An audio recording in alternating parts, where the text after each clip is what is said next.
Well, good afternoon. Good afternoon. Happy Tuesday. If it is noon on Tuesday, you know we're here for Thinking Tuesday.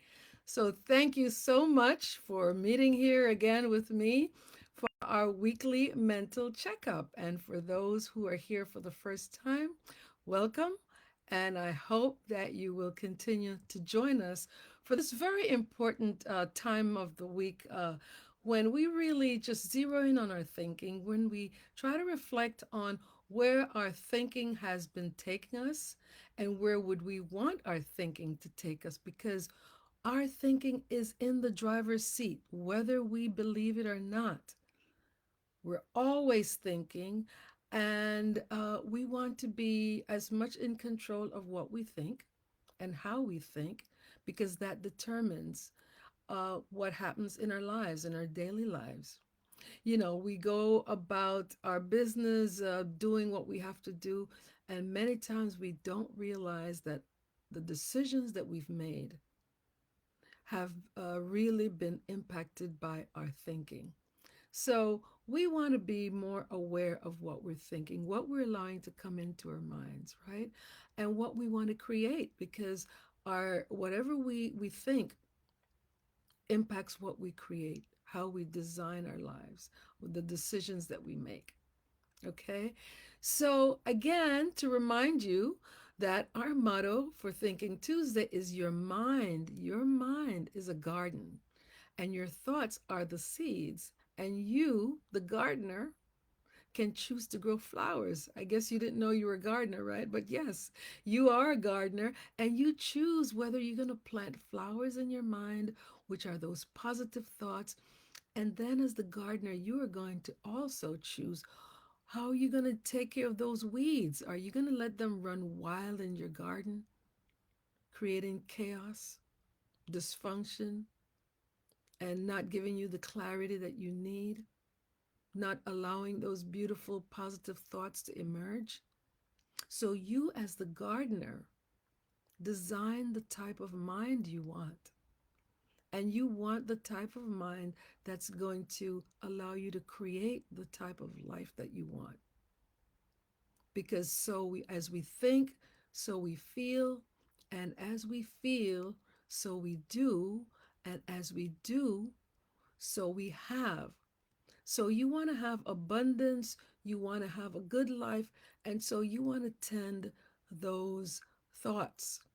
You want to put up some guardrails. You don't want just anything coming into your mind without being first checked. We should develop a security checkpoint in our mind also. When we're going to the airport, we have to stop. They have to check if we're taking anything dangerous on the plane. Same thing with our minds. What kind of thoughts are we harboring? What kind of thoughts are we cultivating? Are they serving us well? When we look at where we are in our lives, that's where our thoughts have taken us. Are you pleased with where you are? And if not, are you willing? Are you up for the challenge to change your thinking so that you can have the results that you want? So you are the gardener. Would you rather choose those thoughts you think and allow them to bring you the things you want, rather than just leaving the floodgates open or leaving the gates open to let anything come in unchecked? I don't think so. If that were you, then you would not be here on Thinking Tuesday. But I'm glad that you're here, because if this is going to make you more aware of your thinking, then that's the goal of Thinking Tuesday. That's the goal of Thinking Tuesday. I will really challenge you to set aside time just to reflect on your thinking. That's not asking for too much, because it really sets the stage for what's going to happen in our lives. What's going to happen the next few minutes of our lives? What are we thinking? Or, if we're trying to lose weight, for instance, what are we thinking? Are we going to be thinking, well, let me go make a salad, or let me eat a protein bar, or let me prepare a meal that is healthy for me, that's not going to add to my weight? So whatever we think is going to drive our feelings, and then those feelings are going to drive your behavior, what you do. It really never ceased me to never it never ceased to amaze me, I should say, of how much people fight for the opposite of what they say they would like to do, to be, do, or have, you know, by engaging in thinking that takes them away from their desired results. We say we want to accomplish certain things, but our thinking, the way we think, sometimes drive us away from what we want to accomplish. And we really fight. We might not really know that we're fighting, but we're really fighting for the opposite of what we say we want, just based on our thinking. For instance, when you say that you want success in a certain area, be it, look at any of the major areas of our lives. Maybe it's our spiritual life, maybe it's your in relationships, maybe your primary love relationship, or your finances, perhaps your professional life, your career, and then your physical life. When we say we want success in any of those areas, but we find ourselves pulling back, thinking about the obstacles ahead, you know, how are we going to do this? I don't know if I can do it. When we think about and think about how difficult it might be, we're looking at the impossible. We're not looking at the possible. So we say we want things to change, but the way we think keeps us back. It keeps us stuck. It keeps us retreating. It does not propel us forward. So when we say that we want to make changes, when we want to be successful in those areas, is our thinking such that it's supporting what we say we want, rather than looking at the impossible or the obstacles and thinking that they're too insurmountable. You know, that's the weeds. That's the negative thinking that I spoke about before, that our motto refers to.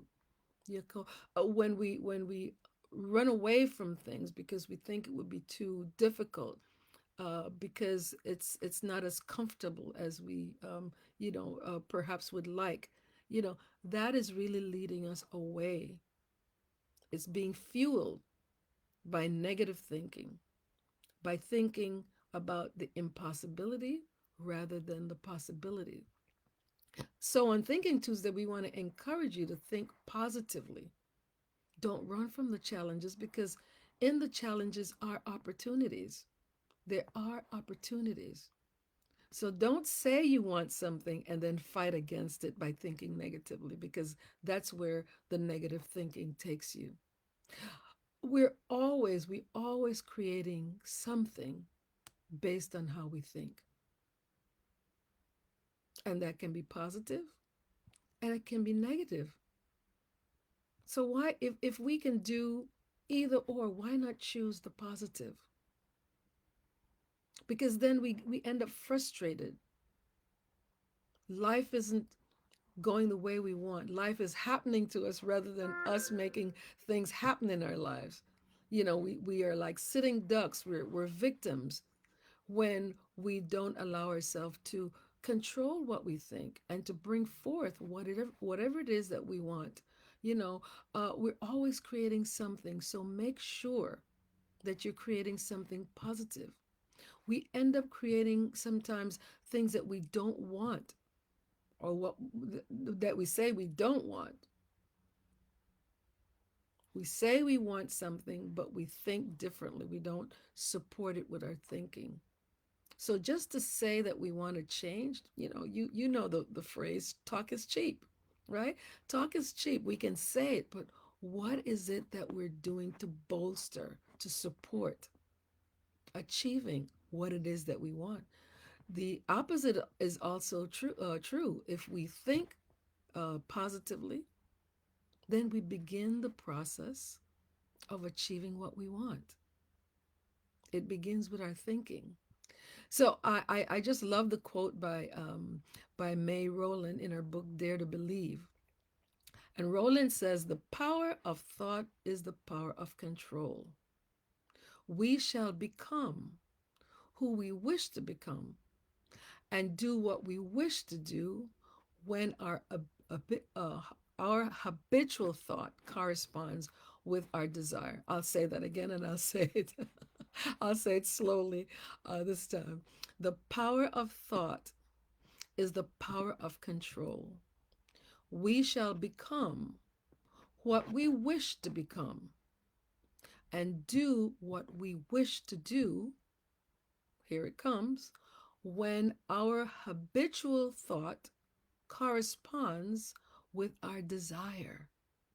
Again, our habitual thought is with our thinking, and not just willy nilly thinking, it's habitual thought. So it can be habitual thought negative, which is sometimes what happens, or habitual thought positive that corresponds with our desire. So if we want something, if we want changes in our lives, we have to habitually think positively in the direction that we would like to go. Well, when I reflect upon this quote, the key words for me are habitual thought. You can say it's intentional thinking. You can say it's focused thinking, but it's our habitual thought. What we habitually think about is what becomes manifested in our lives. And again, I've talked to many people, some in my practice, that say they want changes, but their habitual thinking is negative. So part of the process is helping them to always become, stopping them when I hear them start to express some negative habitual thought, and have them course correct, become more aware of how their habitual thoughts are interfering with their progress. And once you become aware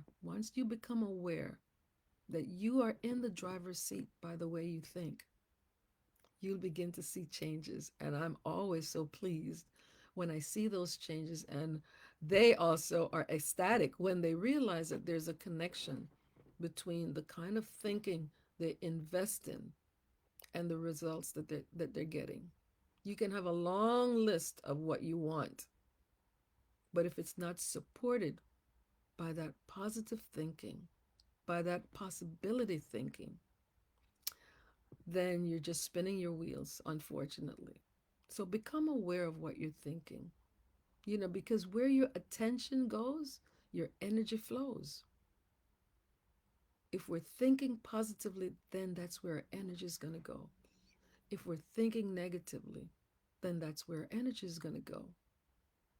Things are created where there's a connection between your habitual thought and that desire that you have to make that change. The changes that we want to make in our lives cannot be achieved if we approach them with the same level of thinking that brought us there in the first place. So we have to change our thinking. We have to think differently.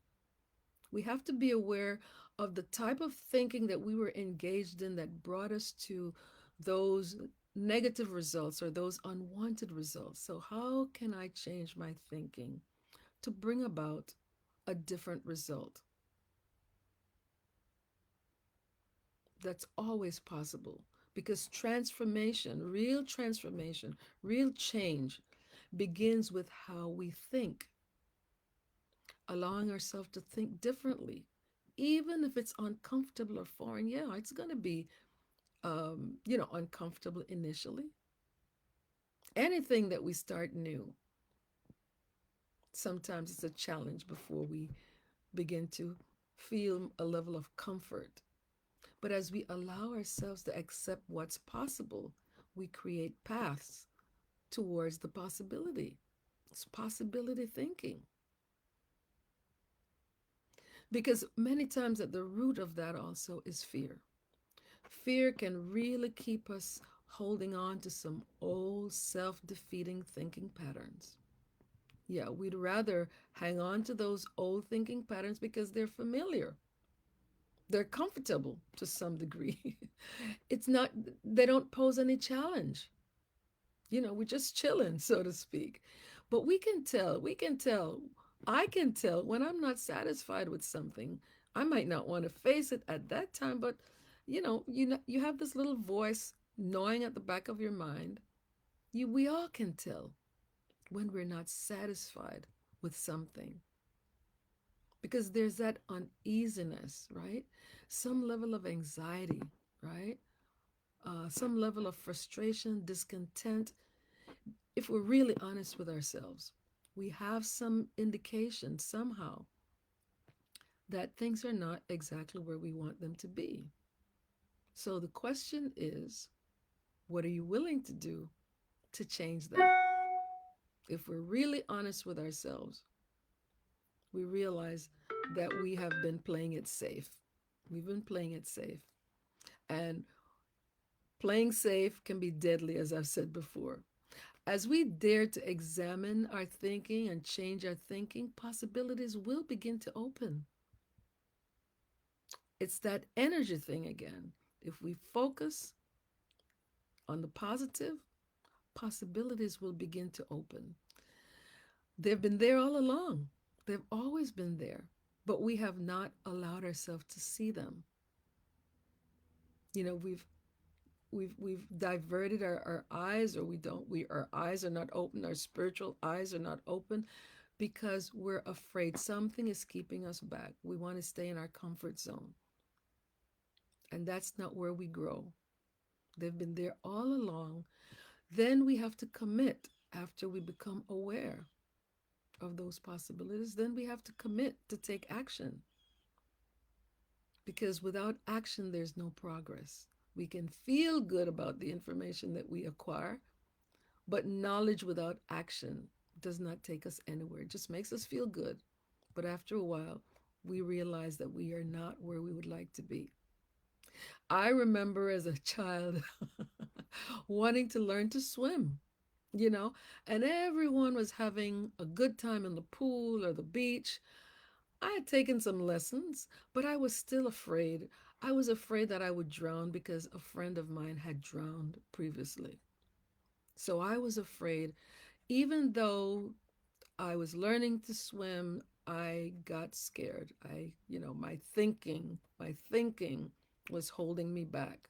For a long time, I stayed in the shallow end of the pool or on the shore of the beach, until one day I decided to have someone take me gradually, gradually out to the deeper end. But it still was not very comfortable for me.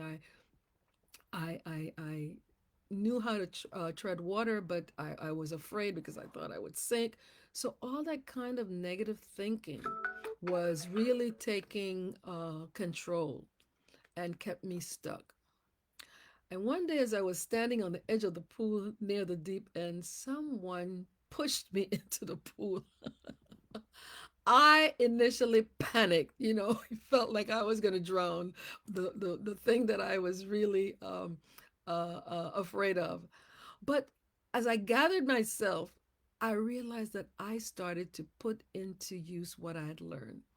I held my breath, of course, when I was underwater, and I emerged from the bottom of the water, and I started to tread water. And I realized, I can stand up. This is not too bad. It's not as scary as I thought. My thinking crept in, and the possibility of me swimming and having fun like those kids became more of a reality after I stopped panicking. So after first panicking, I automatically began to use those steps that I was learning. I was able to tread water, like I said. My fear and the initial unwillingness to see myself in the water like those kids, and the possibility of being just like them, you know, kept me in the water, kept me in the water for longer than I thought I would be, and kept me out of the shallow end, and off the shore. So I'm going to ask you a question. I'm going to ask you a question. What is it, or what is something that you would like to achieve? Something that you've been standing on the sidelines, watching others do or thinking that it would be nice to be able to do that. What's your shallow end, right? What changes would you like to make in any of those areas that I might have mentioned before? Spiritual, relationships, professionally, health wise. What changes would you like to make in any of those areas in your life that your limiting thinking, just like my limiting thinking when I was a child about swimming, has been holding you back from achieving? Is your thinking also keeping you in the shores, on the shores of life, or in the shallow end? What is it that you're missing? What is that uh, uh, uh, thought that you have that you've not been able to fully bring into fruition? You know, uh, what's that gnawing feeling, that gnawing thought that you have that you've been afraid to bring forth, to manifest what you want? So dare to believe that you can also achieve what you desire. Dare to believe, dare to believe. That's where thoughts come in. What habitual thoughts can you combine with that desire of what you want to change that will create that change for you? Because it has to be the thought and not just once in a while, but habitual thought, habitual, intentional thought, the desire, and seeing yourself doing that thing that you would like to do and taking a chance. You might have to be pushed. Who knows? But when you get pushed, many times you find yourself, just like I found myself. So, what changes would you like to make that your thoughts have been holding you back from doing? I hope that this has inspired you to do some reflection, to motivate you to begin to, check the recesses of your thinking and what is it that's been holding you back? What is it that you would like to achieve that you have not allowed yourself to achieve?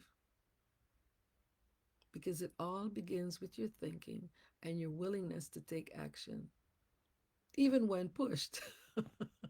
Because if I didn't take some action, I would not be here speaking to you today. So sometimes we need a little push.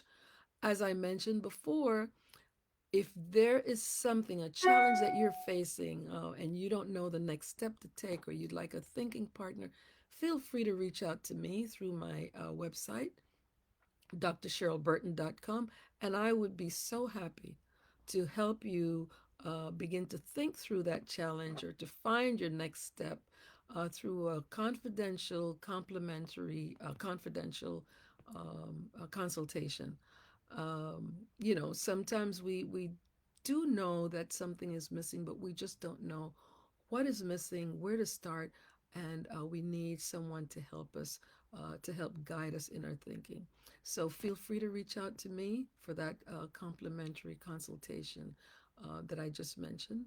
If you think that this has been of value to you, please share this message with someone who you think could benefit from it. All of my previous Thinking Tuesday messages are stored on my YouTube channel, Thinking Tuesday Cheryl Burton. I look forward to seeing you next Tuesday at noon, where we do another mental checkup.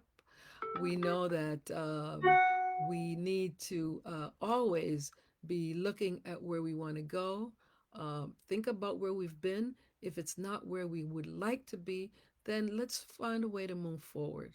So I look forward to seeing you again next Tuesday at noon for another message on Thinking Tuesday for our weekly mental checkup.